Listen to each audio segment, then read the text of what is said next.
say. I'd like to call the Tuesday, December 16th Springfield Board of Education meeting to order. Roll call, please, Mr. Adams. Mr. Dinkins. Here. Mr. Hofer. Here. Mr. Hess. Here. Mrs. Dodson. Here. Mr. Whelan. Here. Okay, if we could all stand for the Pledge of Allegiance, please. It's in the back. I pledge allegiance to the flag of the United States of America and to the republic for which it stands, one nation, under God, indivisible, with liberty and justice for all.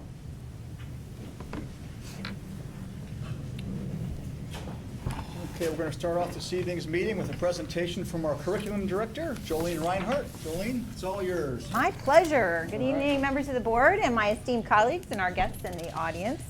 To each member of the board, there is a red bag on the back of your chair, and I share those with you. Inside there is a red folder that has a hard copy of the agenda, and on the agenda there is a QR code, so I'll do both. I'm doing electronic for those of you who like to do that, but there's also a hard copy for if you'd like to have the piece of paper as well. And the bags are examples of things that we have shared with our teacher leaders this year that are in Teacher Leaders Academy, as well as our leaders on the district leadership team and some of our building leadership teams. Again, just kind of promoting that building capacity theme about leadership matters, and it makes a difference for our school district and for our students. So these are some examples of things that we've shared with our teachers in the district and our leaders who are helping us make a difference. Early Christmas gift, thank you. Yes, you're welcome. So I'd like to give you just a brief update this evening, and I promise to keep it as brief as I can. I get very excited and passionate about the things that are happening in Springfield local schools. I've been out in the classrooms, and I like to share that. We have a lot going on, so I will try and make it as concise as possible. What's really nice is I do try and keep everything very visible in Live Binder, which if you scan the QR code, it will take you directly to the Live Binder that I keep updated for the district. If you go to the website and you go to my department, Curriculum and Instruction, you'll find my Live Binder on the left-hand banner. You can click on it there as well. And it'll come up on your iPad or your iPhone or your laptop. So I'll start there. In the Live Binder is the most recent district report card. So I wanted to begin with that and bring your attention to that. And I'm going to ask my colleague if she'll, for the audience who don't have iPads, to take you there. The second tab in the Live Binder actually has the most recent report card that was issued from the Ohio Department of Education for Springfield local schools, and it breaks down all the different ratings. So under that first tab, second tab, the district report card, there is a link. If you click on the link, it will actually take you to the PDF that is the district report card for Springfield.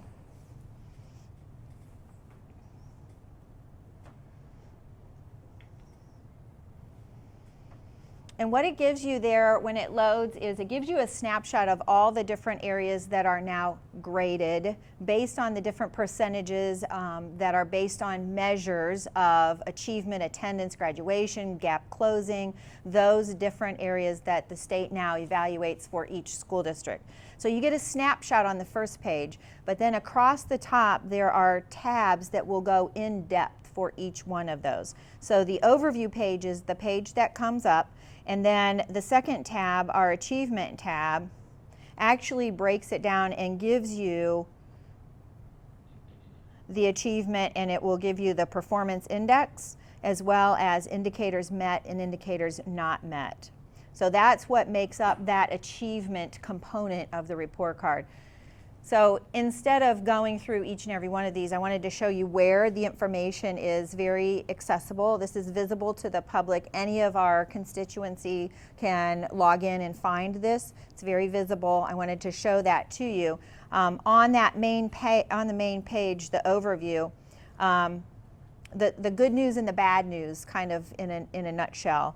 The good news is that under the area of progress, And progress measures how far do we move our students in 1 year with 1 year's worth of instruction, teaching, and learning. And that is a very high area of performance for us. We do a fabulous job moving our kids further than 1 year with 1 year's worth of instruction. And overall, our value added, which is our progress measure, we have an A. So that's the good news on the report card for Springfield Local Schools.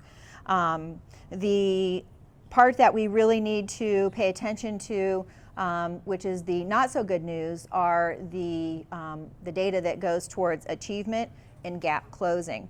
For 3 of our 4 buildings, our gap closing rating is an F. It means we are not closing the gap between where our highest performing students are, where they should be, and then our subgroups, and especially our students with disabilities. We have a very large gap between their achievement levels and the achievement levels of the rest of our student population. So that's where we're focusing our work, because we celebrate briefly and say, you're right on target. What we're doing in the classroom is making a difference. We're moving our students more than a year.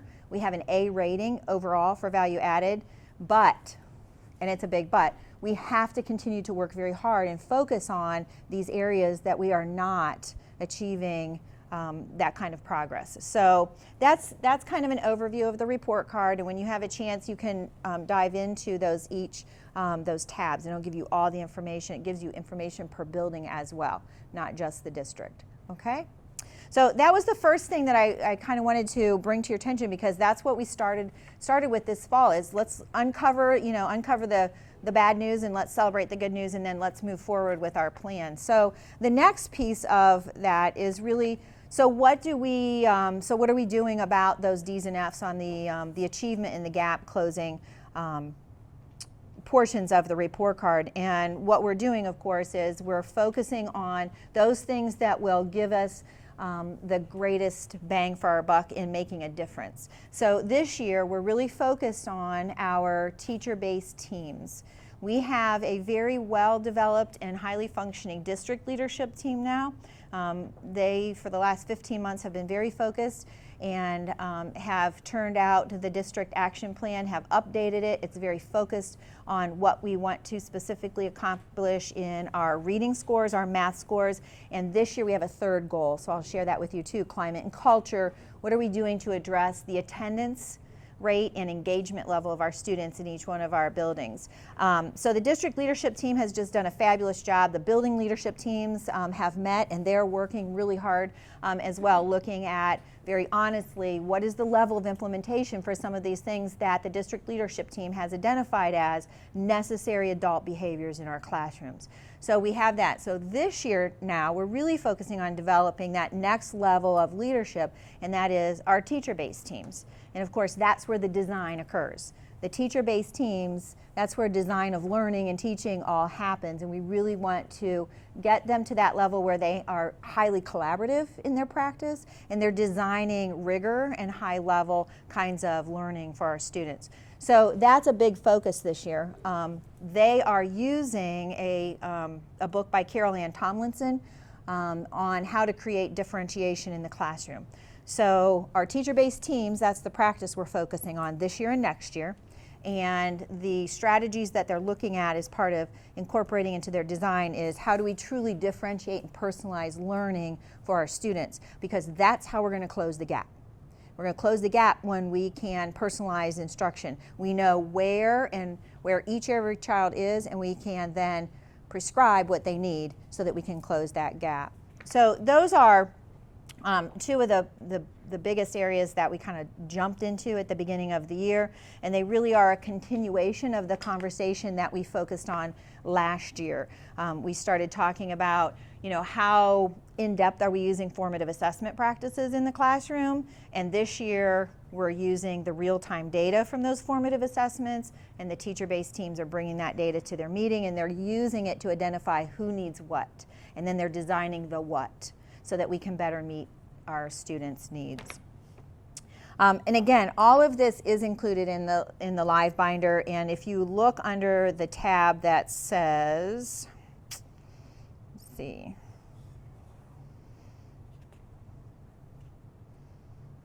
building, let's see.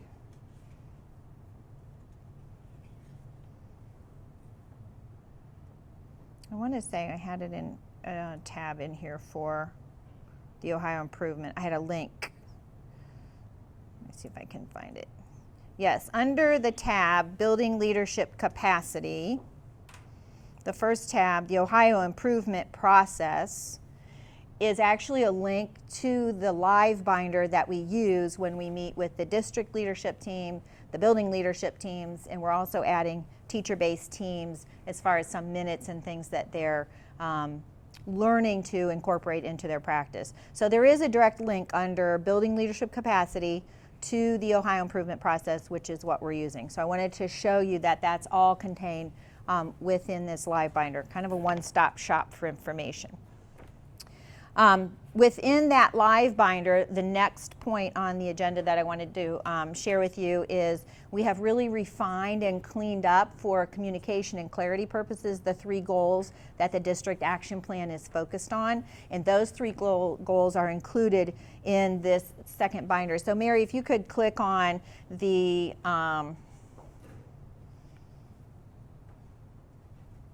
district reading goal, the blue tab, the district reading goal.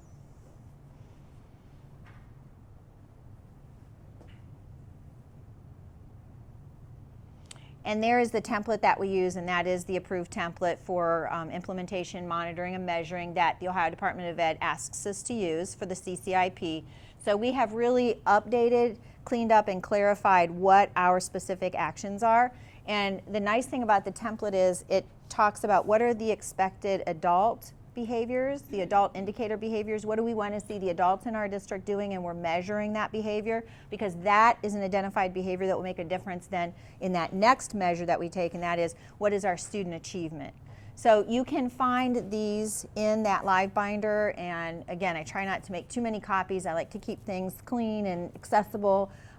But we can always print and share hard copies as well. And we will be doing that when we begin to implement the communication plan with the entire staff in the district and then out into the community. But again, this is it's highly visible. We want it to be accessible. So those are listed there. There is a reading goal, a math goal, and then our new climate and culture goal, which is really focused on the new partnership that we have with the Springfield Local Police and the difference that we're trying to make in really increasing, impacting student attendance and engagement rates. So all of that is there. I just wanted to point it out. I won't go through it. It's just very lengthy, but it's a lot of work and a lot of credit to the district leadership team as well.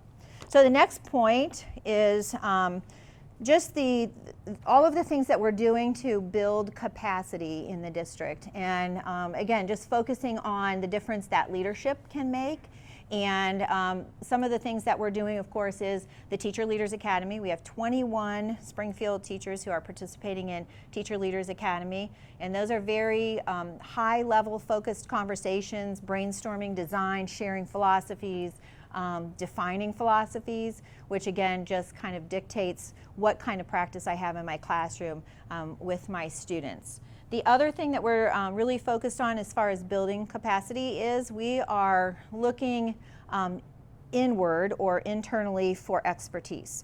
Past practice has always been for, I think, most districts. You look externally for the experts, right? And you pay them quite a bit to come in for one day, and they provide professional development, a setting for our staff, and then they're gone tomorrow. And so really what I wanted to focus on is building the internal expertise and tapping into that, because our teachers are very bright, they're very gifted, they have great ideas, they're doing a wonderful job.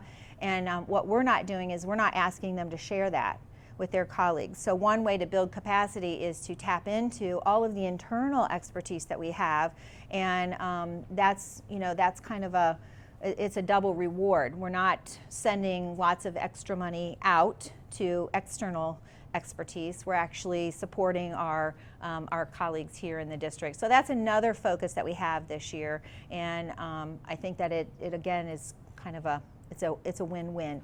We save money, and the stipends that we do pay goes to our staff, and we're asking them to share their expertise with their colleagues. So again, it's a high-level professional practice, and I'm very pleased with our staff members who have stepped up and said, you know what, Jolene, I'll design a PD and be happy to deliver it.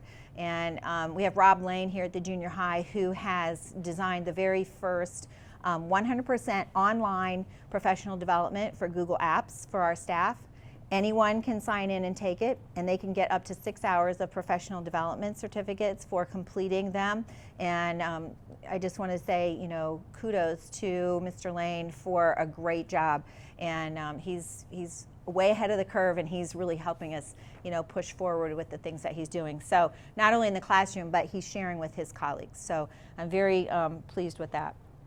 And another way that we're building capacity is at the elementary levels. We have Kindergarten Parent Academy, which is a GAR grant that was spearheaded by Christy Hubert, who is one of our kindergarten teachers, and her team. And we're building capacity through connections with parents of our youngest students.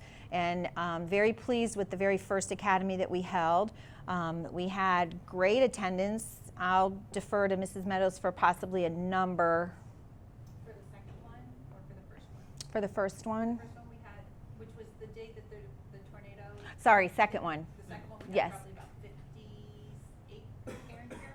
58 parents for the first academy, and our second academy is coming up in January. Third one is in March, and then we're doing an end of the year kind of celebration. But you know, that's 58 parents that last year we didn't have come in.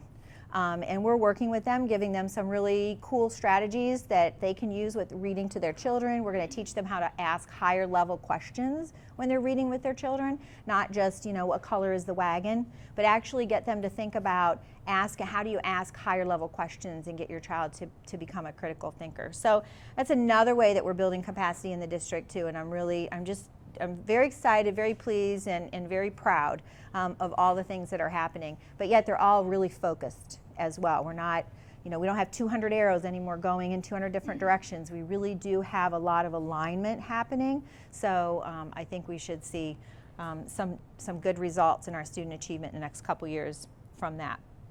I already mentioned the Teacher Leaders Academy. We have 21 teachers this year involved, and those are 2-year initiatives. So they're committed for 2 years, and they're doing some great things as well. And the last bullet point there are GAR grants. Last year we submitted 4 grants to the GAR Foundation through the Educator Initiative Grants Program. 3 out of the 4 were fully awarded. So we received $40,000 from GAR for those 3 fully funded proposals. And this year I'm happy to say we've already started the writing process, and we have all together those 3 plus 3 more teams. So we will have at least 6 submissions going in for this year's round to GAR. So we'll be seeking again. Those are $15,000. Each one of those are $15,000 requests. So we'll continue to seek, and they're all very innovative, creative ideas and things that we hope we can bring to Springfield next year. And I'm going to wrap up with a very important message from the district leadership team. In your packet, there is, the first page there says accomplishments to celebrate. I wanted to share this with you. These are actual comments recorded from our building leadership teams from Young and Spring Hill. And we opened our meeting with this icebreaker, and I just asked them to give me, what are some accomplishments to date? And this is just a wonderful list to celebrate. So I wanted to share that with you because these are comments and observations and recognitions that came from our teachers who are serving on our building leadership teams. And then the second and final are the notes from our October 16th meeting of the district leadership team. And I want to especially call your attention to the bottom third of the page where it says revised vision and mission statements. One of the things that the district leadership team recognized when we were working on the communication plan is they were listing all kinds of ideas for how do we share out everything that we're doing? How do we really, push out our own PR because we're doing so many great things, and we're talking about that. And they said, you know, Jolene, one of the things we really need to do is we need to take a look at. They wanted to like put the vision on everything because it's kind of like branding is a big trend now. You know, when you get your brand out there, and they said we'd like to put our vision on everything. And one of the members said, yeah, but you know what? It's been a really long time. That was written like in 1994. Could we revisit the vision and mission statement and bring it up to date for 2014, 2015? And I said, absolutely. It's our, you know, it's our district's vision and mission. So I don't have the old ones there side by side, but the side by side comparison was pretty interesting. But I do have there, after about a 3-hour work session in the afternoon between 2 teams, I do have the final draft. And so we're asking from the district, on behalf of the district leadership team and myself, we're asking for the board's endorsement of an updated vision and mission to reflect really where Springfield local schools are going. So I'll share this with you. The vision: Springfield local schools will recognize and promote the uniqueness of each individual's capacity to be an innovative learner, a creative dreamer, and a passionate leader. And they wanted a motto that they could just put on everything, that we could just stamp on everything. And we wanted to go with the Twitter handle at Springfield Schools, #innovative, #creative, #passionate. And then be able to follow up with all of the things that our students are doing. And the mission that we wanted to update to this: while ensuring a safe and respectful culture, Springfield local schools, in collaboration with families and our community, will inspire students to realize their full potential as critical thinkers and service-oriented ethical leaders in today's global society.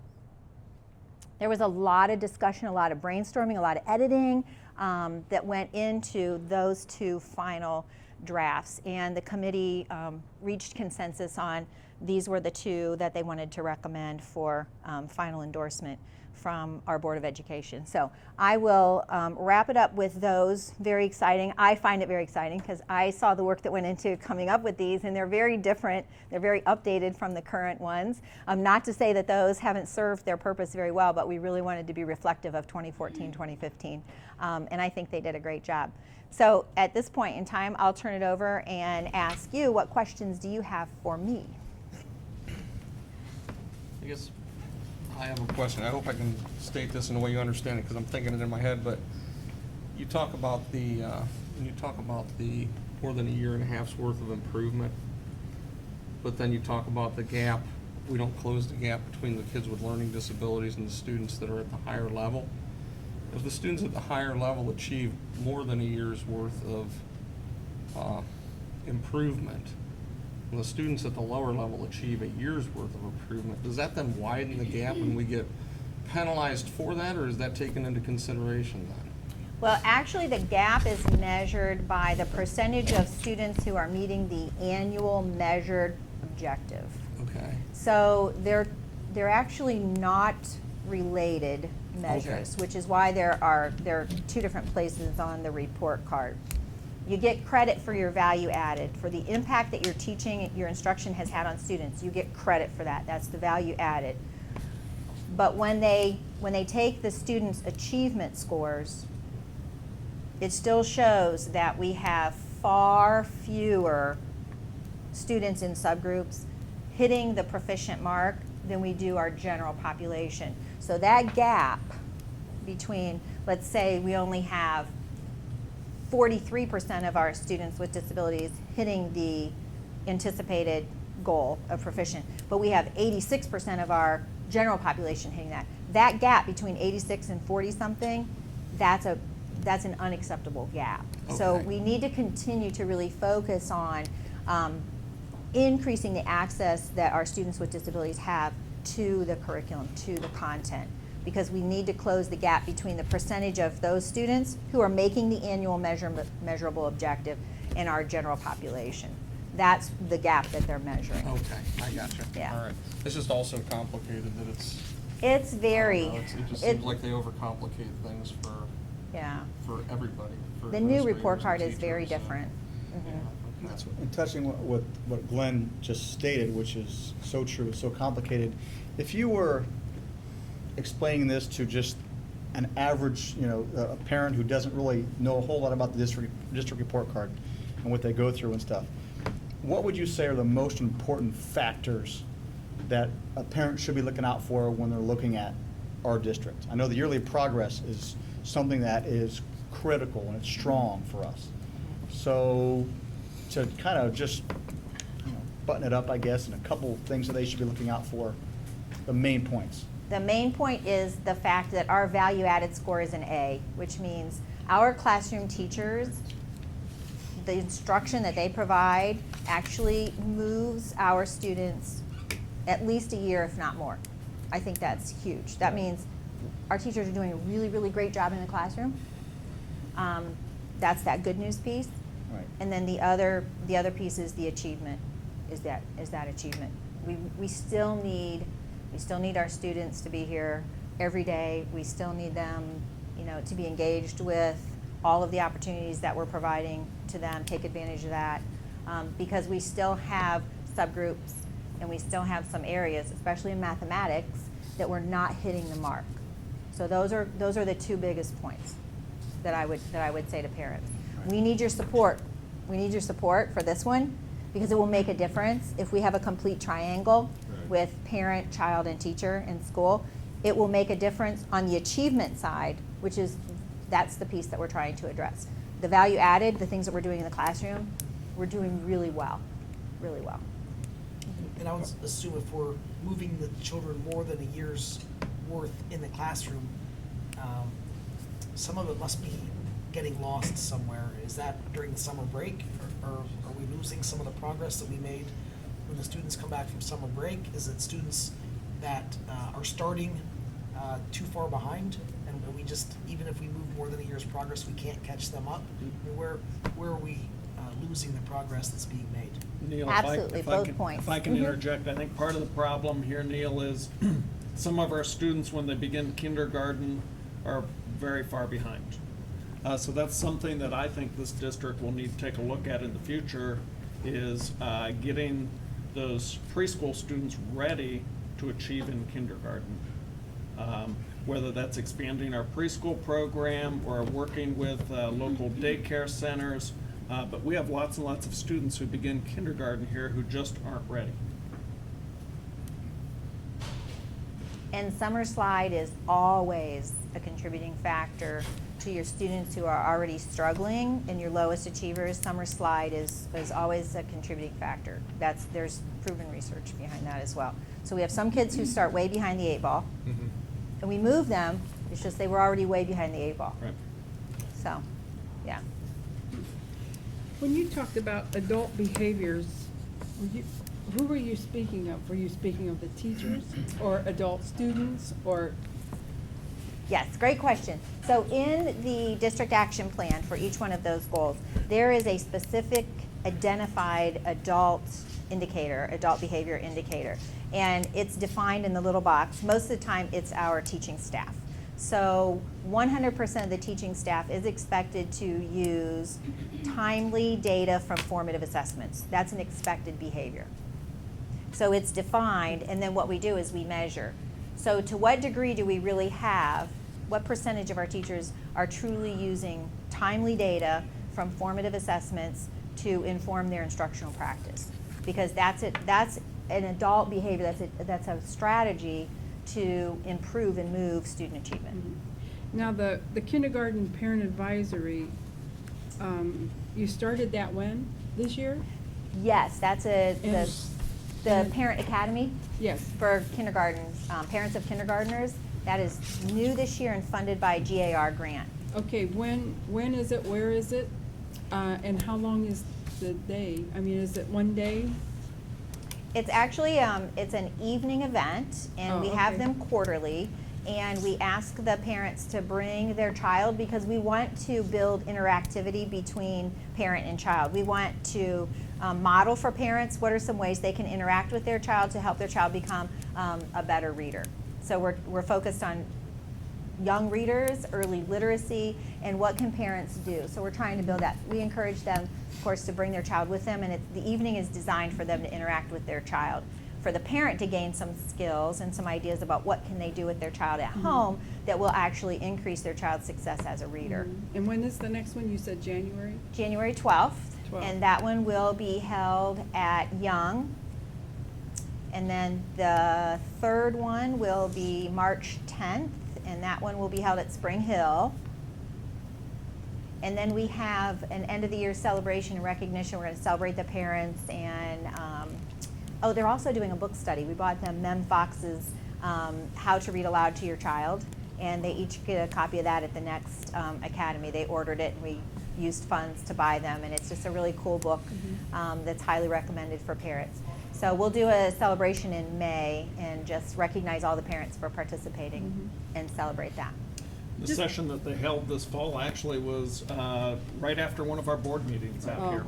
Oh, I'm gonna okay. say that was maybe October. Yeah, I remember. Yeah, there were a lot of Yeah. people here. It was really impressive. And in February, Mary Meadows and Jenny Gans they're gonna do a presentation on that. Good. Just on a positive note, I have two little granddaughters, one in kindergarten and one in first grade, and they did not have any preschool. But at their conference, the first graders like reading at a third grade level, and the kindergartners like at a first grade level. So they're really little sponges, and they're just really learning well. I mean, I'm amazed. Amazed. Great. Julianne, I want to commend the team for the new vision and mission. I'm guessing when you get a group like that together, from experience that I've had, just hanging on one word changes the dynamic in the room and stuff. And there's a lot of words in here, I'm guessing weren't in the 1994 mission statement that are buzzwords that we use today. So I commend the team for putting out new vision and mission, and just going to make sure we get out to everybody and stuff. And really good job. Great, thank you. Yeah. Thanks, Jolene. Thank you Great job. very much. All right.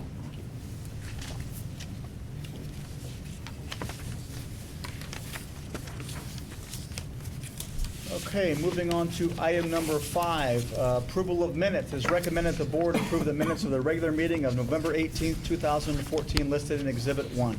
So moved. Second.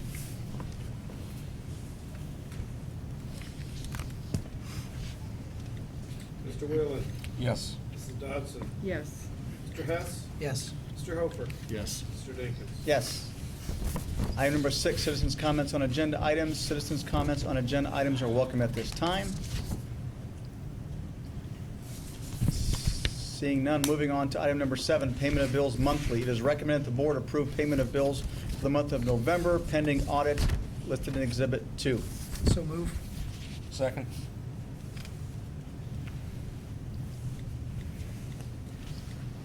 Mr. Dinkins? Yes. Mr. Hofer? Yes. Mrs. Dodson? Yes. Mr. Whalen? Yes. Mr. Hess? Yes. Item number 8, payment of bills then and now. It is recommended the board approve a resolution for payment of bills per ORC Section 5705.41D. They're listed in Exhibit 3. So moved. Second.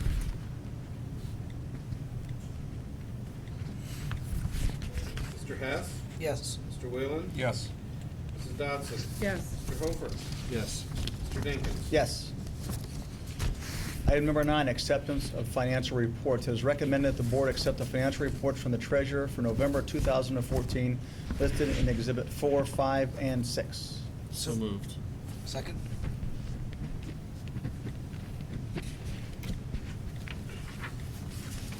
Mrs. Dodson? Yes. Mr. Hofer? Yes. Mr. Dinkins? Yes. Mr. Whalen? Yes. Mr. Hess? Yes. Item number 10, personnel. It is recommended the board accept and approve the following personnel items. Employ the following as substitute bus monitors per the negotiated contract pending proper licensure effective first day assigned. That's Lacey Pollinger and Tammy Bumbalo. Employ the following as classified substitutes per the negotiated contract pending proper licensure effective first day assigned. Heather Kammer and Rebecca Bittinger. Employ Brandy Nagel as a 2-hour cafeteria employee per the negotiated contract pending proper licensure effective January 1st, 2015. Employ Nancy Aarons as a 6.5-hour teaching assistant per the negotiated agreement pending proper licensure effective December 5th, 2014. Home instructors, employ the following as a home instructor for the 2014-15 school year pending proper licensure. That'd be Lisa Villers, Ashley Longworth, Carrie Howard, Cheryl Anderson, and Raylyn Craig. Sports supplementals, approve the following sports supplemental contracts for the 14-15 school year pending proper licensure. Jody Burgess, athletic coordinator at 12%. Michelle Hanna, faculty manager at 12%. Betty Kern, running club coach at 5%. And Jody Burgess, indoor track coach at 5%. Maternity leave. Maternity leave for Counselor Kristen Rummer, beginning approximately May 9th, 2015. And retirement, accept the retirement resignation of teacher Deborah Wages, effective June 1st, 2015. So moved. Second.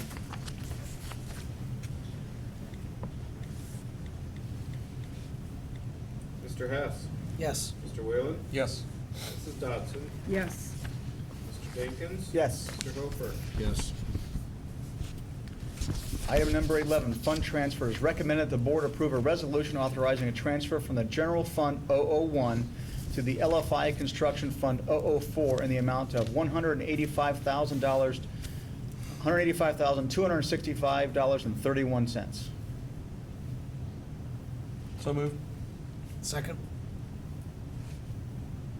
This is the largest one I've seen. Basically, as a reminder, these are, since we do no longer have any 004 LFI money, every time we're kind of wrapping up this project, we have to transfer some funds over. And remember, again, after all this stuff is handled with the construction, some of these monies will be coming back. We just don't know how much yet. Mr. Dinkins. Yes. Mr. Hofer. Yes. Mrs. Dodson. Yes. Mr. Whalen. Yes. Mr. Hess. Yes. Item number 12, fund transfers. Recommended the board approve a resolution authorizing a transfer from Fund 034 to Fund 003 in the amount of $51,784.31. So moved. Second. Chris, you want to give some explanation on this Yeah. one? Let me get this. Please. Part of the bond issue that we passed, the voters passed in 10, was a $500,000 levy that allows us to basically put money aside for future maintenance costs. Well, we had some maintenance costs that were $51,000, but until we had an approved maintenance plan from OFCC, we couldn't legally charge the 034 fund. So we charged our normal PI fund. Once we got our maintenance plan approved from the state, and once the legals came back and said, yes, these charges are legit, then we were allowed to transfer the funds back over. Because our PI fund is, we don't have a ton of money in our PI fund. We're always having to be very, very selective on what we spend our money. Now, our 034 fund, we hope to grow that fund to $1 million before we actually, and that's normal for a building like this. It'll take years before we start needing it for maintenance and stuff, like hopefully years. That's what that's for. How often does that have to be updated? Does it have to be updated or that? That $500,000? Yeah. That's been approved already. So it's approved permanently, then we don't have to Correct. go back and Correct. do anything else? It's approved for a certain amount of years. I believe it was Is- 20. Was it it isn't the life of the bond? No, No, Oh, it never okay. was. it's less. Oh, it's I less. don't want to say exact, I think it's 20 years. I think it's 20 years. Yeah. But that, the studies they've shown is you'll have amassed enough revenue to basically fix everything that's gonna go wrong with your new house. Well, I'm a little confused. You said we had to have a plan, a maintenance plan that was approved by the state? Correct. Okay, well, the maintenance plan that we had approved by the state, not the money that was approved, but the maintenance plan that was approved by the state. When you have an Is OFCC that- project, yeah, basically they approve a plan for your building. And that plan lasts the 20 years? Or Correct. that plan is, okay. Okay, Correct. I got you. I just didn't know if it had to be updated yearly or every 5, it would last for the entire 20 years then. Thank you very much. If there's Okay. something that's major that might change though, Okay, who knows? what Okay. That might be. okay, We all don't know what the future might bring, but. right, right, But okay. if it does change and it needs, or the laws change, you know, maybe OFCC projects, maintenance plans now have to be modified every 2 to 3 years. I mean, things do change. Just Okay. like the PLA that we did to pass this levy now is no longer legal in the state of Right. Ohio. I mean, politicians get involved, Okay, right, Items right. change. But for now, but right now, as it stands Okay. right now. okay, thank you very much. Yeah, no And problem. this initial expense was, it's customary and it was in line with our plan and. Correct. Um, Most of it was machines, Okay. maintenance Snow machines. removal equipment, stuff like Right. that. Good, I just wanted to make sure we didn't have to do any major repairs on it. No, cleaners, No, no. these, you know, these things that people get on and run around the Got it. basic life. Stuff to keep the building clean and. Correct. The basic maintenance plan, when they ask for a plan like that, it's planned from start commissioning to how long your HVAC units, because there is a definitive time and space and how long they'll last, and that's what they base some of those plans on.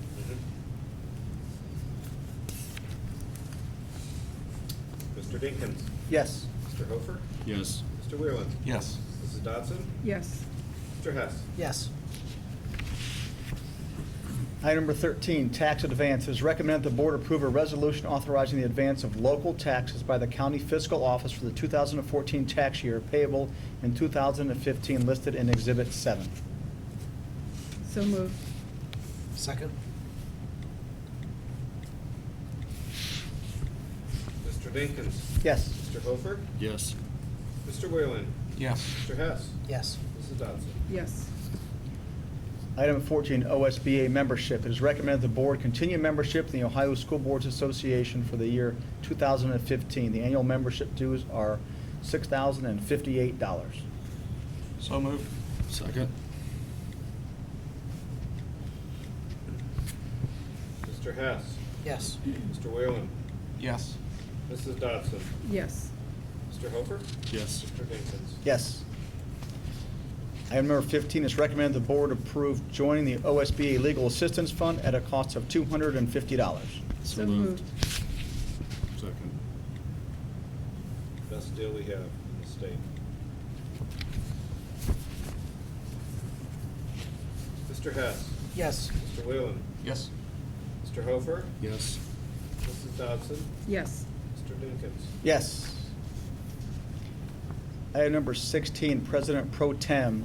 We have to name a President Pro Tem that will be selected at the will serve at the organizational meeting scheduled for January 13th, 2015.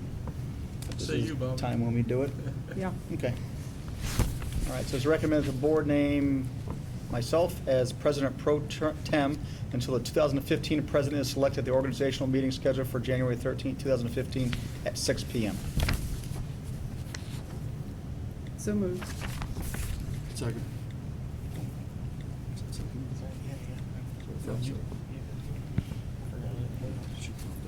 Mr. Dinkins?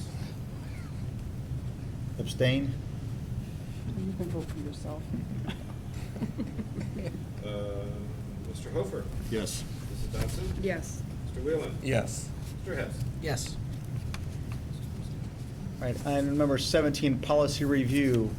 It's policy, and we've received copies, it's policy 8740, which is a policy on bonding. It's first read, correct? First read. Yeah, first Yes. read, we don't need to vote tonight. That just raises the limits from 20,000 to 50,000 for treasurer, superintendent, and board president. And it also adds the business manager who was not included previously. This is recommended by the auditor. All right, moving on to item number 18, treasurer's report. Mr. Adams? Uh-oh.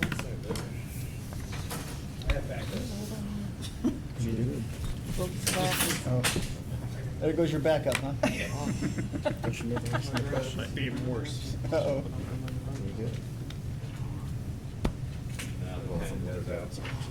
I will be short. We're gonna focus just on one line on the budget versus actual, because this line is always really the one that can really kill us every year. And that's the healthcare line. And I'll tell you a little bit of, I know 3% doesn't sound great, but in our world, a 3% increase It's big. is really good. Especially with all the changes that are going on and all the costly amendments that the federal government, just in the initial implementation of the project.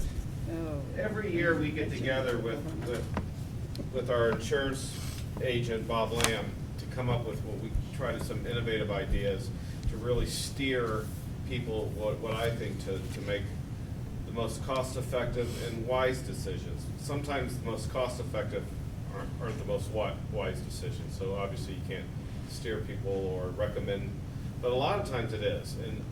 And a lot of times in healthcare, the healthcare industry is, we're really fighting against a lot of players in the field, and sometimes those players can be your own personal doctor, and because, you know, the latest and greatest, just like anybody else, we all want the latest and greatest medicines and stuff like that.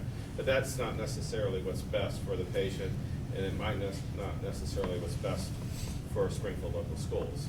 So we get together and I push, and they push back, because obviously my job is to save as much money as I possibly can, and their job is to say, whoa, Chris, I understand what you're saying, but this isn't the right thing to do. So, and it's a nice working relationship. So we have actually seen where the scripts have continually gone down. More people are using generic now more than ever. But the insidious part of this story is, as you've probably seen on the national news, now the generic prices, because everybody's going to them, some of them are going 300%, 400%, 500% increases in prices. And they're doing that only for one reason only, profit. The drug companies are saying, oh my God, everyone's going to generics, no one's taking this $400 a month pill anymore. Well, we're just gonna raise the generic back up to $80, $90 when they're used to paying $6 and $7. So that's another battle. It's a new phenomenon that's recently hit the news, and we're trying to keep abreast on it and find out what drugs we think are gonna do that and go up. So right now, things are well. Bottom line is pretty much the same as since I've been here, so there's nothing new to talk about that, so. But yeah, the healthcare industry is, the more and more you dig into it, the more fascinating it is. Some good and some bad. Any questions? I'm glad you find it fascinating, Chris. I'm glad you find it I fascinating. do. It is interesting field. Well, one thing is Bob's a Springfield boy, and he's a good guy. He is. And we're gonna miss him because he's gonna retire here shortly. Oh, yeah, I He's figured. big, big shoes to fill there. Yeah. Thanks. Okay, item number, no business manager report. Oh, Dustin Dustin. has some stuff Okay, for it. number 19, business manager report, Mr. Boswell. Tomorrow we have food service reviewer coming in from the state of Ohio. They're going to review our cafeterias and the operation there and check compliance on everything. So we've been busy the last month or so getting ready for that. There's a several-page checklist of all the documents we have to prepare and get ready. So she'll be in all day tomorrow. She'll actually go to one of the buildings, watch the lunch line being served, check paperwork and compliance and everything there, and then review some things at the board office. So we're looking forward to having that completed tomorrow and being beyond that and hearing her recommendations. We also had some parking lot repairs done to Schropp. There were a couple potholes when you entered there, so we got those repaired, so be ready for winter. Here in the main high school gym, maintenance crew constructed a media press box up where the windows were. That is now finished and in operation, so the next time you get to a basketball game, check that out. It looks very nice up there. This time of year, we always have, a few heating issues prop up, so that's been top priority for the maintenance guys. And here at the exit out of this facility there, we got the county out and they fixed a bump there where the road was settling a little bit there, so they came out. Oh, joy. Yeah, they came out and got that fixed, so we've got that taken care of. On the tech side, I'm working we have an agreement with Microsoft for Office, Excel, those type of products and everything. And this year, this month, Microsoft opened it up to our staff and students. So we're working out the paperwork and the details to get that published. That'll allow our staff and students to have access to those products on their home computers. So that'll be a great benefit to our staff and students there. So, any questions? I've had a couple comments about the entranceway here on Canton Road, how they've almost missed it. Yes. You can't hardly see it at night. Is there anything we can do there to, lighten that light. up, or?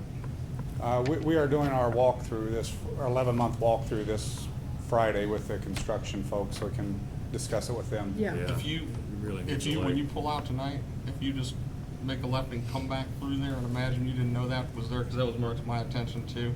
It is very, very hard to see. For us to know it's there, it's easy, because you know to Yeah. expect it, but even like the turn lane, it's definitely a hazard.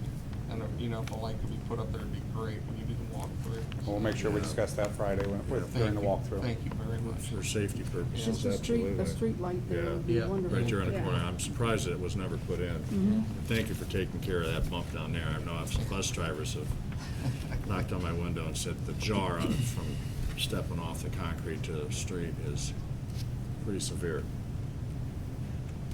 Any questions? Thank you. Thank you, Dustin. Thank you, Appreciate it Dustin. very much. Moving on to item number 20, Superintendent's Report. Yeah, just a couple things tonight. Just for your information, last day of school before Christmas break is Friday for students and staff.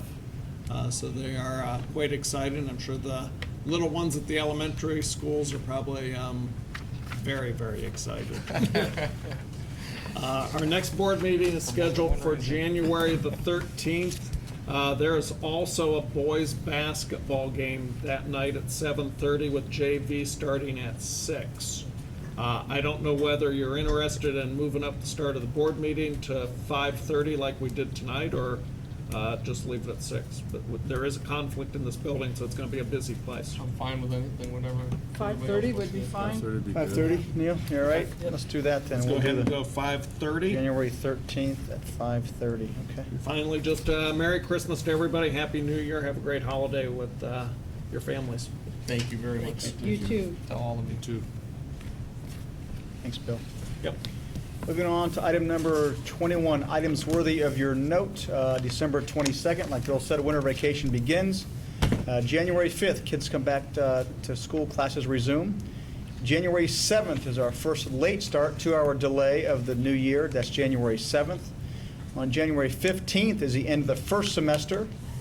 January 16th, Teachers' Records Day, there's no school. January 19th, Martin Luther King Day, there's no school. And then February 4th is our second late start, and that's a 2-hour delay. That's on February the 4th. Item number 22, citizens' comments. Citizens' comments are welcome at this time. Seeing none, I just have a comment. Those late starts, they wreak havoc for people. I don't know whether you know that or not.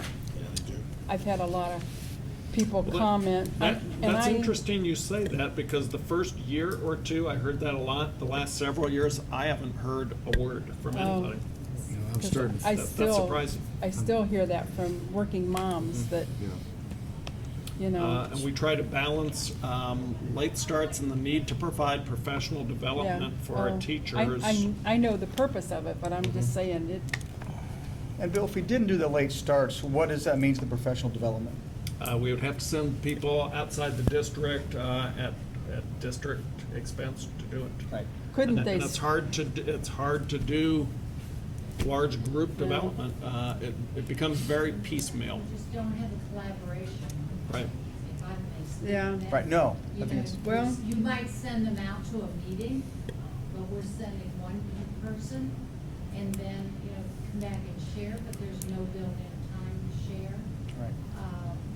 If you look around at most districts, or many districts are going to a delayed start every week. Wow, every Because- week? Every week? Yeah.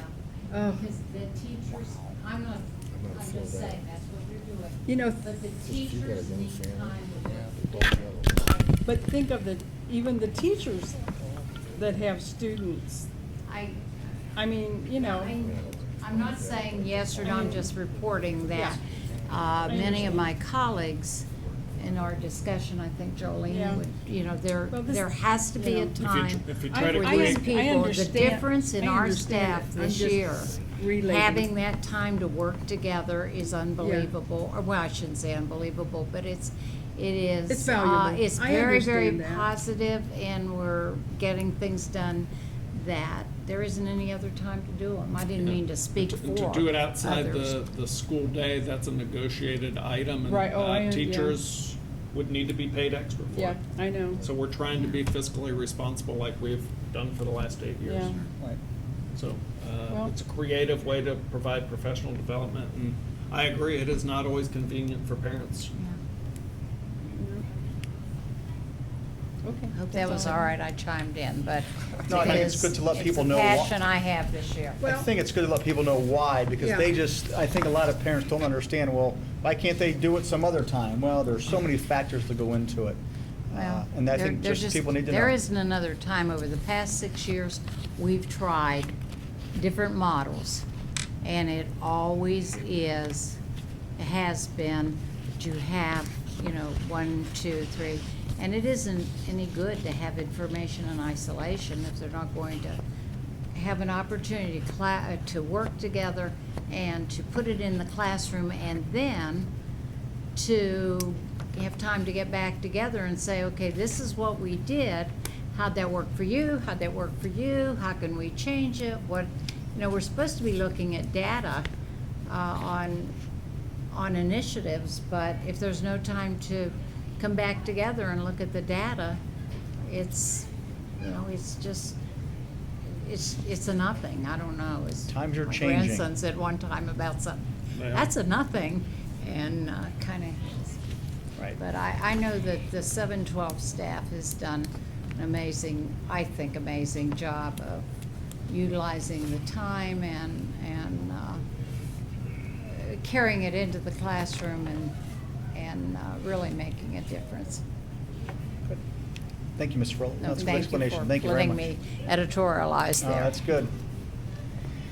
Okay, it is recommended that the board go into executive session at this time to conference with the board's attorney to discuss matters which are the subject of pending or imminent court action. So moved. Second? Mr. Dinkins? Yes. Mr. Hofer? Yes. Mrs. Dodson? Yes. Mr. Whalen? Yes. Mr. Hess? Yes.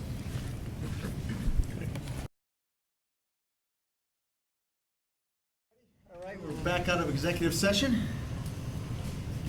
The board this time would like to approve a change order to Mike Coates Construction, Inc.'s contract for the new 712 building project and assign agreement, an assignment agreement, and a resolution to builder's risk claim.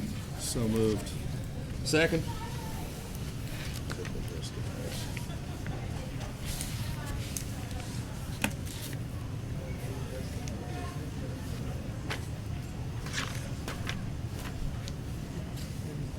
Mr. Dinkins? Yes. Mr. Hofer? Yes. Mrs. Dodson? Yes. Mr. Whalen? Yes. Mr. Hess? Yes. Begrudging.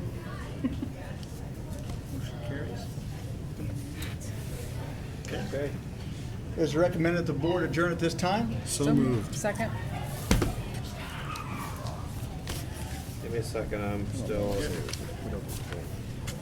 Who did that? I did. Dave first and Mary Lou second. Okay, Mr. Dinkins? Yes. Mr. Hofer? Yes? Mr. Hofer. To adjourn? Oh, yeah. Mrs. Dodson? Yes. Mr. Whalen? Yes. Mr. Hess? Yes. Thank you.